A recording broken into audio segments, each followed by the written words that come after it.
కానీ ఈ దుస్థితి కారణం ఎవరు అంటే అగ్రకులాలకు చెందిన ప్రజాప్రతినిధులు, వాళ్ళు అగ్రకులాలకు చెందిన నాయకులు. వాళ్ళు రెడ్డి నాయకులు అంటవా, కమ్మ నాయకులు అంటవా, వెలమ నాయకులు అంటవా, బ్రాహ్మణ ఏ కులాలన్నీ ఉండొచ్చు. ఈ అగ్రకులాలకు చెందిన రాజకీయ నాయకులతోటి మాకు ఈ దుస్థితి, ఈ సంకట పరిస్థితి. మరి అందరూ ఏమంటారంటే మీ వాళ్ళే మంత్రులు ఉన్నారు, ముఖ్యమంత్రి రేవంత్ రెడ్డి, ఆనాడు చంద్రబాబు నాయుడు, అంతకుముందు రాజశేఖర రెడ్డి, ఆ తర్వాత చంద్రశేఖరరావు, మళ్ళీ మీ ముఖ్యమంత్రి రేవంత్ రెడ్డి. నిజమే. మరి తర్వాత ఇప్పటి పరిస్థితికి వస్తే మీరు 43 మంది ఎమ్మెల్యేలు ఉన్నారు, 4 మంత్రులు ఉన్నారు, ముఖ్యమంత్రి రేవంత్ రెడ్డి ఉండు. మరి మీకేమైందా? అంత మీరేనా? చూడండి, ఈ సమాజం, తెలంగాణ సమాజం మొత్తం కూడా గమనించాలి.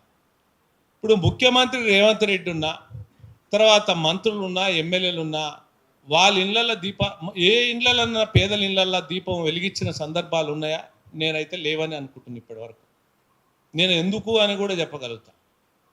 తర్వాత ఒకవేళ వాళ్ళు ఉన్నారనుకోండి, నేను అనుకుంటున్నా వాళ్ళు కుబేర్లు అవుతారు, తర్వాత వాళ్ళు పారిశ్రామికవేత్తలుగా మారుతారు, తర్వాత వాళ్ళ కొడుకులు మారుతారు, వాళ్ళ అన్నలు మారుతారు, వాళ్ళ తమ్ములు మారుతారు, వాళ్ళ కుటుంబాలు మారుతాయి. కానీ ఈ దేశంలో కానీ ఈ రాష్ట్రంలో, తెలంగాణ రాష్ట్రానికి వస్తే ఈ రాష్ట్రంలో అగ్రవర్ణ పేదల స్థితిగతులు మాత్రం మార్చరు, మార్చలేరు, మార్చబోరు అని కూడా నేను చెప్తున్నా.